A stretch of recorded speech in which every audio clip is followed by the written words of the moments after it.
Hey guys, your daily दोस्त super गोपलिन। Secret invasion में अब तक स्कल ने सैन फ्रांसिस्को वकांडा में इन्विजन करना चालू कर चुका था। एवेंजर एक साथ होके न्यूयॉर्क की तरफ बढ़ रहा था।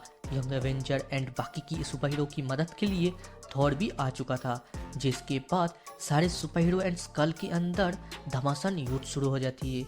इसके बाद रीड कहता है कोई जल्दी से स्कल क्वीन को पकड़ो। वुल्वरीन कहता है मैं उसी तरफ जा रहा हूँ। टोनी कहता है रीड तुम्हारी वेपन को फुल ब्लास्ट पे रखो, जिससे हमें पता चलते रहे कौन असली है। थॉर एंड एरिस कहता है ये जंग हम ही जीतेंगे।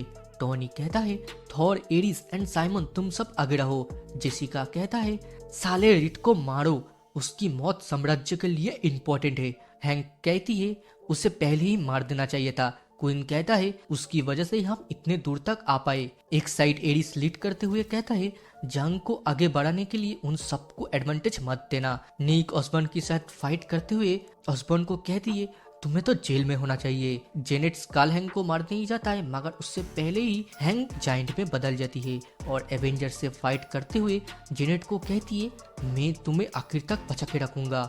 स्ट्रेचर जाइंट बन के उसकी मुंह तोड़ देती है।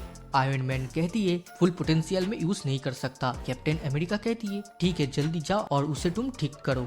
बुलजाई स्पाइडरमैन के ऊपर गन पॉइंट कर चुका था, मगर उसकी टारगेट स्पाइडरमैन नहीं था, हैंक पिंग था, जिसकी आंख फोड़ चुका था। आयरन मैन कहती है अभी लौट आऊंगा मेरे आर्मर को ठीक करके। थॉर कहती है जल्दी करो। थॉर खुद के म्यूनिन में थंडर को समन करती है। कैप्टन कहता है मैं आगे जा रहा हूँ। नाताशा कहती है मैं तुम्हें कवर कर रहा हूँ। रीड के ऊपर कई सारे स्कल इनविजिबल वुमेन हमला कर चुका था और रीड कहता है मैं तुम सबको देख सकता हूँ, तुम सब एक ट्रिक के सिवा और कुछ नहीं हो। निक कहता है इस बंदे को कोई बचाओ। फिर हेनरी सारे इनविजिबल वुमेन को हटा के उसे बचा लेती है। स्कल क्वीन आयरन फिस्ट की गला पकड़ लेती है, जिसे देख के वुल्वरीन उसे मारने लगा। फिर उसे थंडर शॉक देती है। स्पाइडरमैन आयरन फिस्ट को बचाते हुए कहता है ये इतना भी बुरा नहीं था। क्यों बुरा नहीं है ये?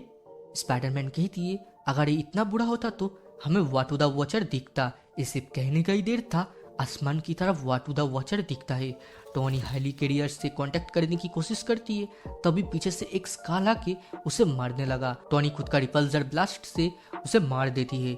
एवेंजर टावर में ये सब असली जेसिका देख रहा था, जिसके बाद जार्विस के पास खुद का बेटा को देख के वो एवेंजर की मदद के लिए चली आती है। इस जंग के मैदान में कोई आ चुका था, वो था मार्बल बॉय, जो कहता है मैं एक की वॉरियर हूँ। ये जंग यही पर ही खत्म होती है। एवेंजर फुल पोटेंशियल में आ चुका था। लूक देखती है उसकी बीबी जेसिका उन सबका साथ फाइट कर रहा था। केट भी सब एक स्कल के साथ फाइट में घायल हो चुका था, जिसके बाद उसकी बो एंड एरो हॉकाई उठा लेती है। अगले ही पल वो सबको मारने लगा एंड टारगेट लेती है स्कल क्वीन के ऊपर, जहां वुल्वरीन उसकी पेट में एक क्लॉ घुसा देती है। वो एरो स्कल क्वीन की फेस के आर पार हो जाती है, जिसे देख के गुस्सा हुआ स्कल हैंग एक स्विच को दबा देती है। जेनेट धीरे धीरे जाइंट में बदल रहा था, उसे समझ में नहीं आ रहा था ये हो क्या रहा है उसके साथ। हम देखते हैं एक फ्लैशबैक को, जहाँ हैंग उसे एक ग्रोथ फॉर्मूला देती है, जो कि ना और ही कुछ था। कुछ ही देर में वो जाइंट में बदल जाती है और उसके अंदर रेडिएशन से भर जाती है। इस तरफ जार्विस जेसिका को बेटा को लेके भाग जाती है एंड उस रेडिएशन से सारे के सारे एवेंजर्स स्टॉप हो चुका था।